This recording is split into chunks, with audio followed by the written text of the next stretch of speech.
Okay, so last part of practical electricity, ठीक है। हमने न्यूमेरिकल पार्ट कर लिया था, हमने we have discussed about also about live wire, neutral wire, earth wire and fuse. Fuse के बारे में डिस्कशन हो गया। याद है क्या होता था फ्यूज वगैरह, क्या होता था, याद है किसी? What is a fuse? हमारी वो देर इन द क्लास, क्या होता है फ्यूज और क्या करता है? It prevents short circuit. No,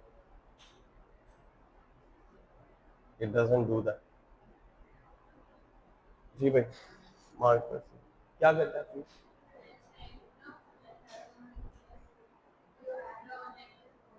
हम्म,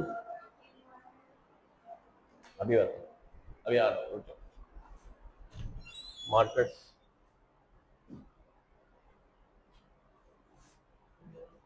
एक दे दो फिलहाल।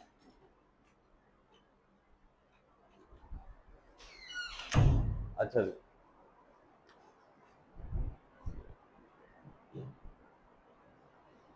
तो भाई ये देखो, लेट्स से ये एक सर्किट है, ये ये एक अप्लायंस है। ये कौन सी वाली वायर है? Which wire is this? Light wire, also called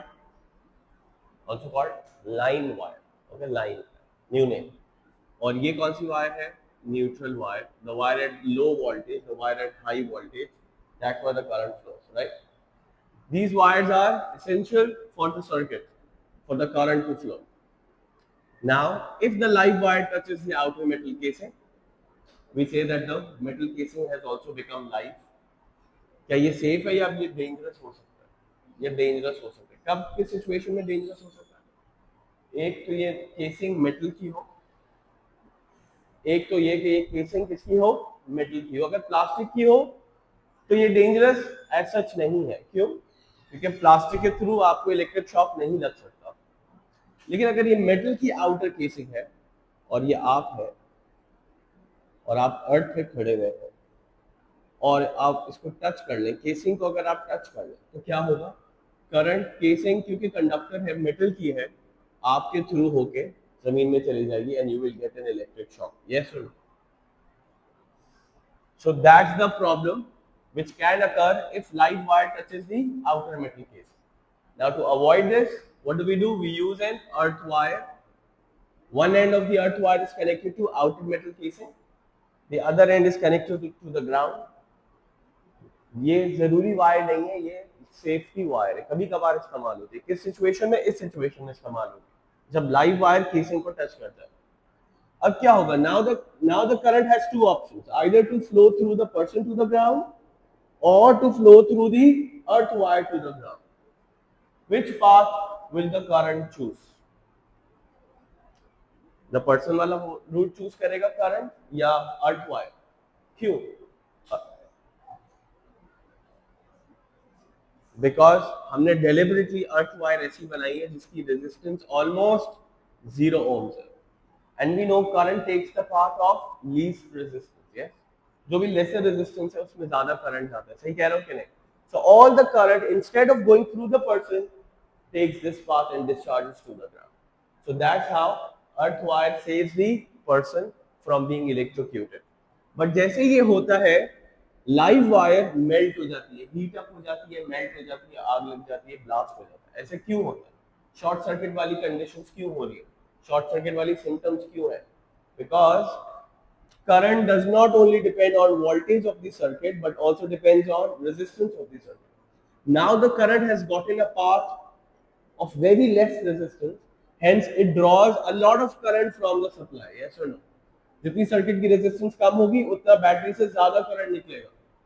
और ये वायर तो बनी थी अपने नॉर्मल करंट के लिए। अब ज्यादा करंट आएगा तो क्या ये वायर उसको बर्दाश्त कर लेगी? नहीं। ज्यादा करंट होगी, ज्यादा हीटिंग होगी, ज्यादा हीटिंग होगी तो वायर मेल्ट हो जाएगी। तो ये सर्किट की वायरिंग को बचाने के लिए हम यूज करते हैं कौन? ये कौन है? फ्यूज। लेट्स से सर्किट में नॉर्मल करंट था 5 एम्पियर्स। कितना करंट था? 5 एम्पियर्स। और हमने 5 एम्पियर का फ्यूज लगा दिया। जैसे ही करंट बढ़ने की कोशिश करेगा, मतलब कोई प्रॉब्लम हो गया, नाउ सर्किट में there is more than the desired current coming in, what will fuse do? Fuse बना होता है, इसके अंदर एक हल्की सी पतली सी वायर होती है, वो उस करंट के लिए बना होता है, 5 एम्पियर तक को बर्दाश्त कर ले, 5 एम्पियर की हीटिंग बर्दाश्त कर ले। जैसे ही करंट एक्सीड करेगा, this wire will melt, the wire inside the fuse will melt, ये तो फ्यूज खराब हो जाएगा। लेकिन इसका फायदा क्या है? इसका फायदा क्या है? ये करंट का रास्ता बंद कर देगा, खुद अपनी जान दे देगा, अपने आप को सैक्रिफाइस कर लेगा, बट किसको सेव कर लेगा? सर्किट की वायरिंग को सेव कर लेगा। क्या ये समझ में आई बात? So what is the purpose of a fuse? It does not allow more than the fixed amount of current, the operating current, the desired current in the circuit. If current exceeds that amount, what happens to the fuse? It melts. The wire inside the fuse melts and disconnects the circuit. जब भी examiner ने fuse के बारे में question पूछा है theory में, marking की में उसने ये दो वर्ड्स को बोल्ड करके लिखा है, मेल्ट्स एंड, अंडरलाइन कर रहा हूं, एंड डिस्कनेक्ट्स द सर्किट। इसका क्या मतलब है? इसका मतलब है भाई एग्जामिनर चाहता है आप सिर्फ ये ना बोलें the fuse will disconnect the circuit, सिर्फ ये ना बोलें द फ्यूज विल मेल्ट, बल्कि पूरा बोल the fuse melts, the wire inside the fuse melts and disconnects the circuit, से द होल थिंग। इसी तरह जब भी एग्जामिनर ने केसिंग के बारे में बात की है, मैंने उस दिन बताया कि व्हाट विच 3 वर्ड्स बोल्ड करके लिखता है, कौन सी केसिंग हो मेटल की, और वो भी इनर केसिंग या आउटर केसिंग, आउटर मेटल। सो अर्थ वायर किसको बचाती है? इंसान को बचाती है फ्रॉम बीइंग इलेक्ट्रोक्यूटेड, और फ्यूज किसको बचाता है? सर्किट को बचाता है, क्योंकि जैसी अर्थ वायर अपना काम दिखाती है सर्किट में ज्यादा करंट आने की कोशिश करता है और उसको रोक लेता है फ्यूज। तो ये दोनों का कॉम्बिनेशन मिलके इंसान को भी बचाता है, सर्किट। ये जानी नुकसान, ये माली नुकसान। यहाँ तक बात clear? Now what is this 5 ampere called? You know what is this called? This is called fuse rating. What is this called? Fuse rating. Fuse rating मतलब आपको कितने एम्पेयर का फ्यूज चाहिए, मतलब आपको सर्किट में कितने एम्पेयर अलाउ करने हैं, how much amperes, how much current do you want to allow in the circuit, that's called fuse rating. For example, अभी बहुत ही आसान बात है, इजी टू अंडरस्टैंड। मैं सर्किट चला रहा हूँ, फ्रिज है, let's say fridge, this is a fridge, और इसको करंट चाहिए 10 एम्पेयर। कितना चाहिए करंट? 10 एम्पेयर। तो पहली बात तो ये कि फ्यूज रेटिंग हमेशा होल नंबर्स में होती है, इंटीजर्स में होती है, 10 एम्पियर्स, 11 एम्पियर्स, 9 एम्पियर्स, 9.5 में नहीं होती। तो पहली। दूसरी बात, अब मैं आपको 3 ऑप्शंस दे रहा हूँ। कितने option? To choose which fuse rating का fuse will you use in your fridge. ठीक है, 10 एम्पियर मुझे चाहिए था, फ्रिज में कितना एम्पियर चाहिए? 10 एम्पियर। 3 ऑप्शन का, 9 एम्पियर्स, 10 एम्पियर्स या 11 एम्पियर्स, या चौथा option 30 amperes. 9 amperes, 10 amperes, 11 amperes और 30 एम्पियर्स। जी बताइए, 10, बताइए बताइए बताइए। 10। क्वेश्चन है, आपके फ्रिज में 10 एम्पियर का करंट चाहिए था और 10 एम्पियर ऑपरेटिंग करंट है 10 एम्पियर्स। आपके पास फ्यूज लगाने के 3 ऑप्शन है। 9 एम्पियर का फ्यूज लगाओगे, 10 एम्पियर का फ्यूज लगाओगे, 11 एम्पियर का लगाओगे, या 30 एम्पियर का लगाओगे।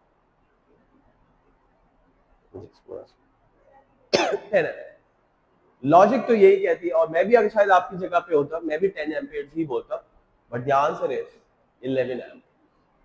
Ask why? जवाब ये है कि यार थोड़ा बहुत करंट का फ्लक्चुएशन बहुत कॉमन है।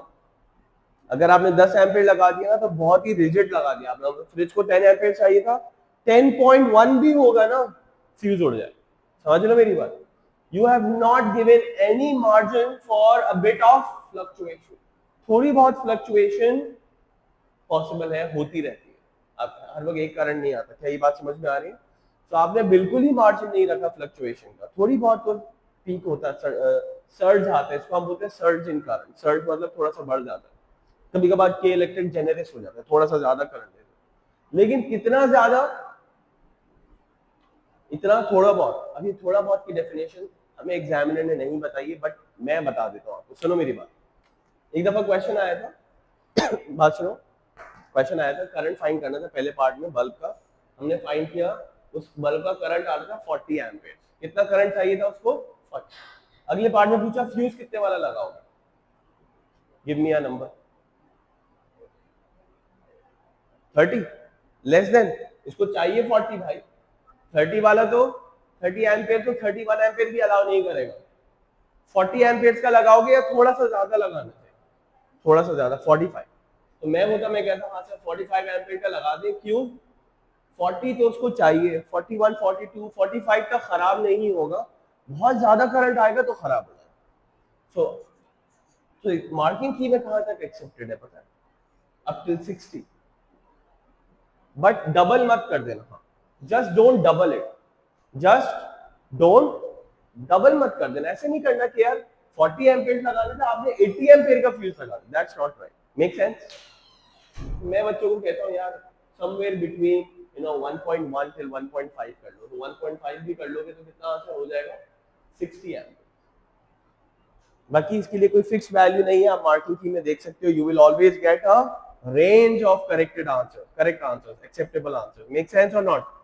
कई बातें समझ में आ रही है, अब जल्दी जल्दी थोड़ी बहुत बात कर ले सेफ्टी के लिए।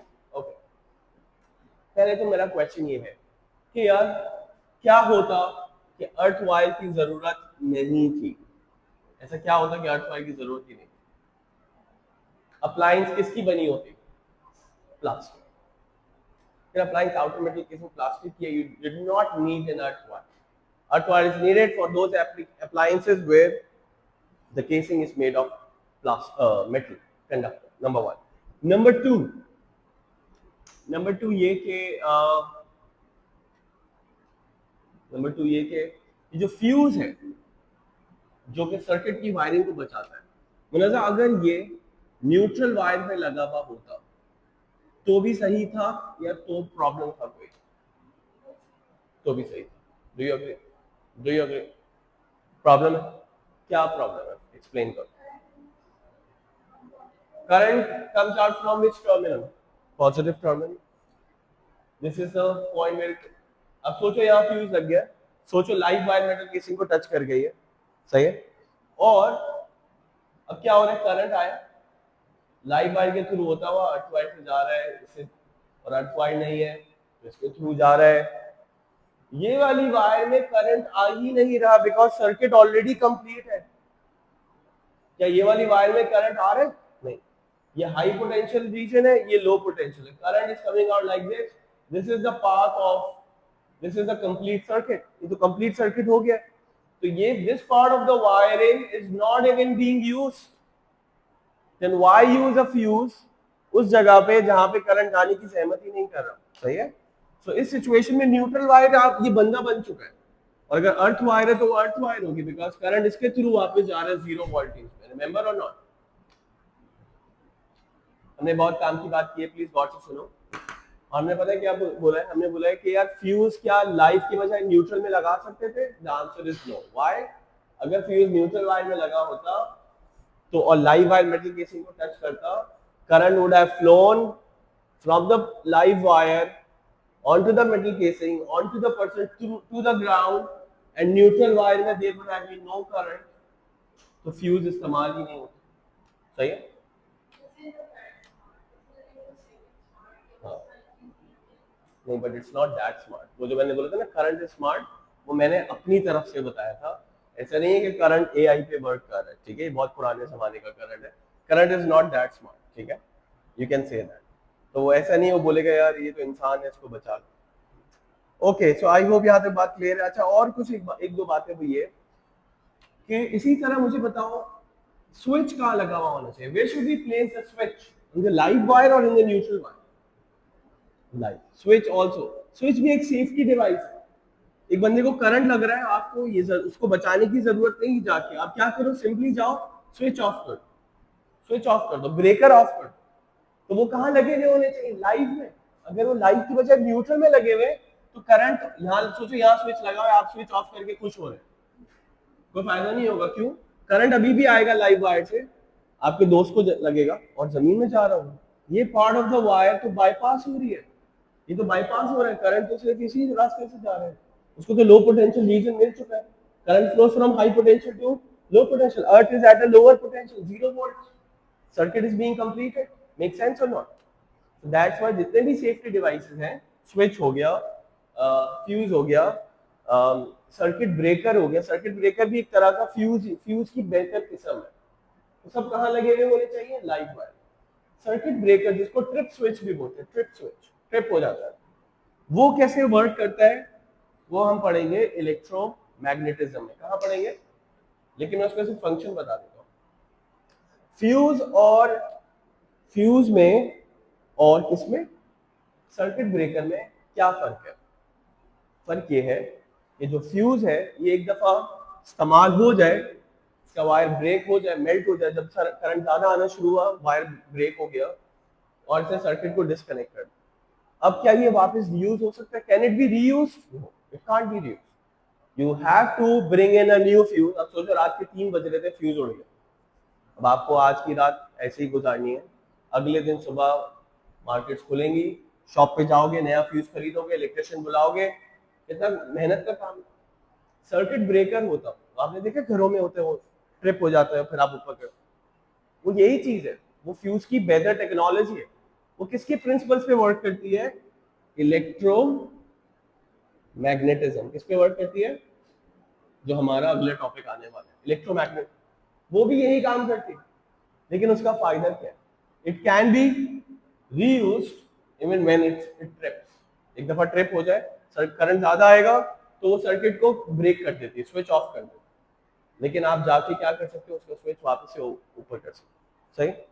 लेकिन हम लोग क्या करते हैं, पाकिस्तानी क्या करते हैं, वो एक इंडिकेशन है, किस चीज का इंडिकेशन है? करंट ज्यादा आया था, हम क्या करते हैं? हम जाते हैं ऊपर कर देते, भाई को भेजते हैं, छोटे भाई को, जिसका काम दुनिया में कुछ नहीं, आपके काम करना, वो भेजता है, वो ये करता है, फिर वो नीचे गिर जाता है। देखो, क्योंकि इसका मतलब है वो फिर नीचे गिर रहा है, इसका क्या मतलब है? There is some problem that still exist. एक आध दफा हो गया, वन ऑफ का कोई मसला नहीं है, एक दफा गिर गया सर्किट, आपने ऊपर कर दिया ब्रेकर, लेकिन वो वापस गिरेगा, इसका क्या मतलब है? सर्किट में कोई प्रॉब्लम है जिसकी वजह से ज्यादा करंट आने की कोशिश कर रहे हैं, आप फॉरन इलेक्ट्रिशियन को बुलाएं जो चेक करेगा इश्यू क्या है। लेकिन आप क्या करते हैं? उसको वापस ऊपर कर देते, फिर आप ऊपर करके खड़े रहते थोड़ी देर के लिए, यू स्टे देयर, शायद थोड़ी देर रहेगा तो सही हो जाए, फिर टेप लगा लेते हैं कुछ लोग। So these are not good things. Why? Because वो एक उसका काम ही है ट्रिप होना, और to indicate that there is some problem, there is some short circuit happening. Normally पता है क्या होता है, किस वजह से हो रहा है? नॉर्मली बताओ किस वजह से? ये लाइव और न्यूट्रल वायर इंसुलेशन लगी हुई होती है ना, वो इंसुलेशन वेयर ऑफ हो जाती है और ये आपस में टच हो जाती है। जब ये आपस में टच हो जाएंगी तो एक लीस्ट रेजिस्टेंस पाथ मिल जाएगा, करंट को जीरो रेजिस्टेंस का पाथ मिल जाएगा। यस और नो? और ज्यादा करंट आने की कोशिश करेगा। जब भी जीरो रेजिस्टेंस का पाथ मिलेगा तो लाइव और न्यूट्रल जब आपस में टच हो जाए, उनकी रबड़ की इंसुलेशन हट जाए, तो भी शॉर्ट सर्किट हो जाता है। मोस्टली ये होता है रीजन। समझ आई बात? ओके। तो हमने कुछ और सेफ्टी के बारे में बात करके then we'll end the chapter. Okay, let me see what else is left.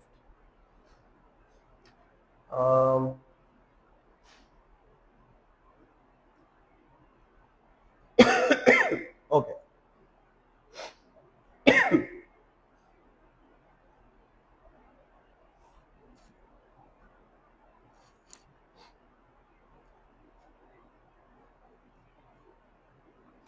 चलो बस एक दो बातें बता दो मुझे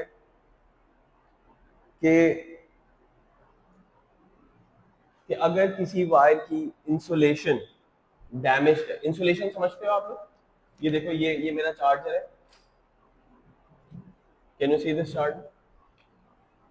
इसी के अंदर ये रबड़ की इंसुलेशन है, इसके अंदर दो वायर है, इसके अंदर ये वायर है, इसके अंदर दो और वायर्स आ रही, एक कौन सी है उसमें?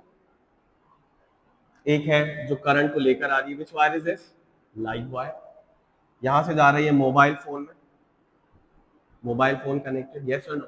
मोबाइल फोन चार्ज हो रहा है, और वापस जो करंट लेके जा रही है वो कौन सी वायर है? Neutral wire. अग्री? इस एक वायर, ये जो वायर है वो ये, इसके अंदर दो और वायर्स हैं, और क्या उन पे भी रबड़ की इंसुलेशन लगी हुई होगी? यस और नो? यस और नो? ताकि वो आपस में क्या ना हो जाए, कनेक्ट ना हो जाए। सोचो ये रबड़ की इंसुलेशन क्या हो जाए, डैमेज, वेयर ऑफ, हट जाए फॉर सम रीजन, टकराने की वजह से, रगड़ खाने की वजह से, है ना, तो क्या होगा बताओ, what will happen? Live and neutral will connect. Now the current will take this path, or the current will take this path, which is almost zero resistance. What will happen? Same amount of current will come from the live wire, or more current will come from the live wire. More current will come from the live wire. Yes or no? So damaged insulation is a hazard. Is a hazard, dangerous. तो इसका क्या हल है? ऐसी company का mobile phone का charger लो जो एक इंसुलेशन ना लगाती हो बल्कि दो इंसुलेशन लगाती हो, double insulation, just in case, क्योंकि ये आपस में इतने रगड़ते हैं, आपस में रब होते हैं, तो एक इंसुलेशन अगर डैमेज हो जाए तो पीछे एक और इंसुलेशन भी हो for protection, and it works for a very very long time. समझ आ रही है बात की नहीं? सो एक तरीका क्या है, use double insulation, not single insulation. सही है? And be very cautious when using damage insulation, number 1। Number 2, और क्या बातें बता रहा था मैं, बस ये बात बता रहा था, और ये कि हाँ, इसमें फ्यूज कहाँ लगा हुआ होना चाहिए? Where do you think we should use the fuse? In this wire or this wire? Obviously this wire, है ना, क्योंकि जैसे ही उसको ये रास्ता मिलेगा वो यहाँ पे फ्यूज लगाओ, ये रास्ता बंद कर देगा, यहाँ से करंट आना ही बंद हो जाएगा सॉकेट से। ठीक है? और अगर फ्यूज ना लगा हुआ हो तो सॉकेट में भी देखा आग लग जाती है। नॉर्मली सबसे ज्यादा प्रोन टू कैचिंग फायर कौन है? सॉकेट्स। क्यों? क्योंकि सबसे पहले यहाँ ही आग लगती है। क्या होता है, कोई भी अप्लायंस का प्रॉब्लम हुआ, सॉकेट से ज्यादा करंट निकलने की कोशिश हुई, और ज्यादा current means heating and fire, तो सबसे पहले फायर लगती है सॉकेट से। क्या ये बातें समझ में आ रही है मेरी? नहीं आ रही? आ रही, गुड। तो सॉकेट में आग लग सकती है, इसलिए लाइव वायर लगी भी होनी चाहिए आपके हर चार्जर के अडॉप्टर्स में, लगी होनी चाहिए। कुछ कह रही हो? आखिरी बात then I will end this chapter. वो पता है क्या है, हम लोगों ने डीसी सर्किट में एक बात पढ़ी थी, हम लोगों ने कहाँ पे एक बात पढ़ी थी? डीसी सर्किट में। पता है क्या अमेजिंग बात पढ़ी थी? एक फैक्ट पढ़ा था, प्लीज गौर से सुनना। अरे पैरेलल का मुझे याद आया, एक दो चीजें रह गई। पैरेलल का एडवांटेज और डिसएडवांटेज भूल ही गए, वो रहते हैं, अभी अभी याद आया। चलो अब सुनो, कंसिडर करो ये एक रेजिस्टर है, ये दोनों रेजिस्टर अब कैसे लगे हुए हैं? पैरेलल। अगर सिर्फ एक रेजिस्टर होता सर्किट में, ये ना होता, ठीक है, ठीक है, what is the resistance of the circuit? 2 ohms, yes or no? What is the current coming in the circuit? 12 upon 2, 6 amperes। ठीक है ना? इस वक्त इस लाइव वायर में कितना करंट आ रहा है? 6 एम्पीयर। अगर मैं पैरेलल में एक और रेजिस्टर लगा लूं, एक और अप्लायंस लगा लूं, बल्ब लगा लूं, वो भी 2 ohms का है, लेट्स से, how much current is going to withdraw from the battery? You will say, sir, the current comes out looking at the total resistance of the circuit, yes or no? What is the total resistance now? 4 ohms या 1 ohm? Parallel में क्या होता था? 1 upon plus 1 upon whole to the power -1। Parallel में ये formula है total resistance find करने। Can you guys tell me इसका आंसर क्या आएगा? इसका आंसर आएगा 1 ohm। And remember the key point, in parallel the total resistance is less than smallest resistance। सही कह रहा हूँ क्या? सो अब मुझे बताओ कितना करंट आ रहा है सर्किट में? 12 एम्पियर्स। पहले कितना आ रहा था? 6 एम्पियर्स। जितने पैरेलल में रेजिस्टर्स लगाते जाओगे सर्किट की रेजिस्टेंस कम होती जाएगी, सीरीज में लगाते जाओगे सर्किट की रेजिस्टेंस बढ़ती जाएगी। Let me give you another example. Let's say एक और लगा लिया 2 ohms का, एक लगाया था सर्किट की रेजिस्टेंस 2 ohms थी, दो लगाया पैरेलल में, सर्किट की रेजिस्टेंस ड्रॉप होकर कितनी हो गई थी? 1 ohm। तीन लगा लो पैरेलल में।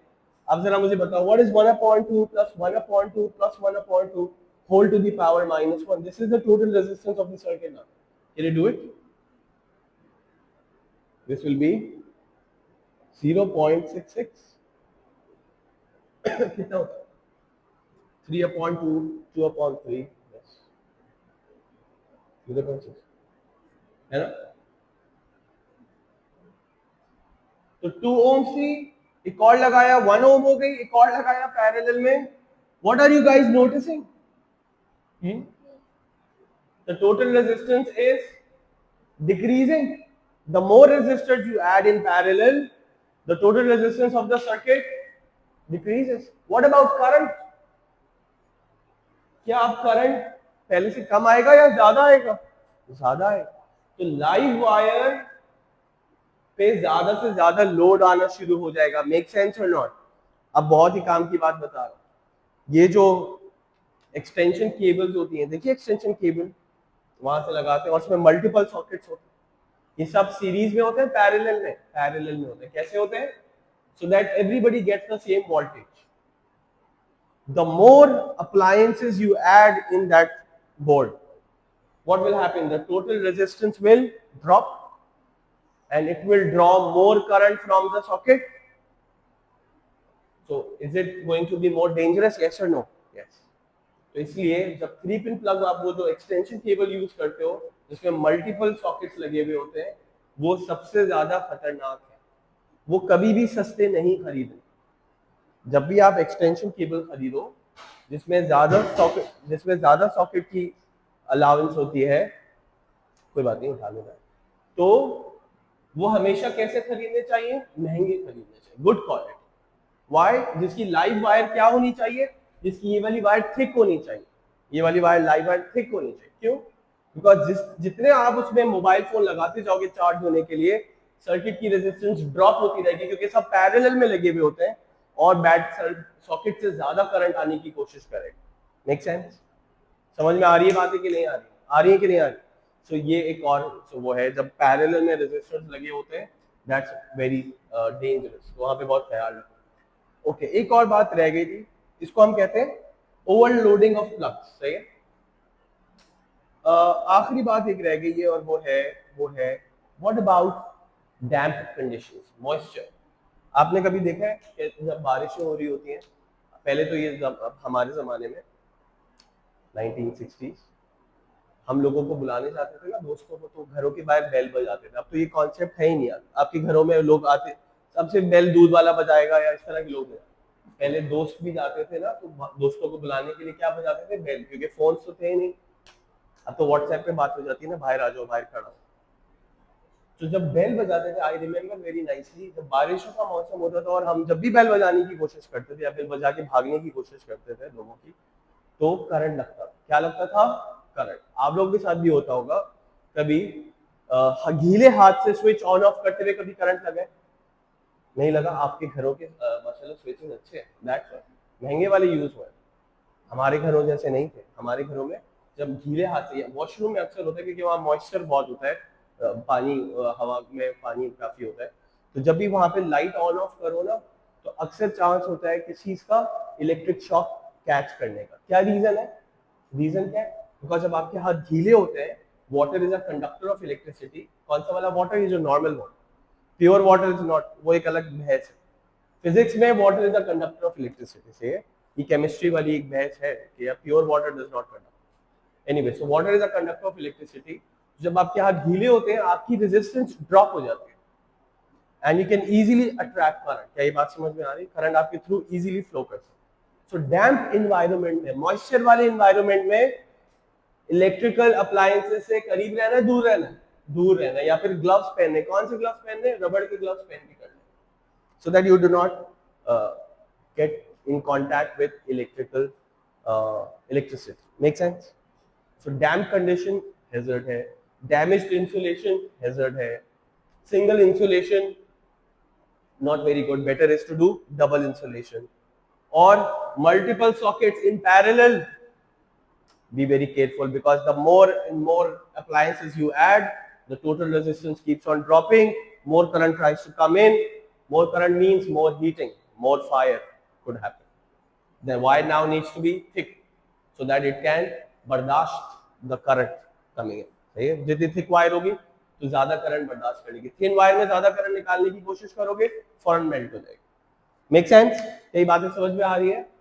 ओके, बट एक बस अनफॉर्चुनेट बात यह है कि मुझे अभी याद आया, डीसी सर्किट में we have missed out on advantages and disadvantages of series and parallel. I will do it separately and I'll post it. Okay, now what we need to do is, in fact हम अभी कर लेते हैं. Should we do it now? Instead of you starting magnetism, let's do the remaining part of DC circuit. Sorry, हाँ, इसके notes I'll share on the group. I have it, I'll share on the group. ठीक है? तो मैं ये करवा के इंशाल्लाह हमारी जो कल की क्लास होगी उसमें we will start off magnetism. Okay, मैं इसको ऑफ कर रहा हूँ बिकॉज डीसी सर्किट के लिए नई वीडियो बनाई।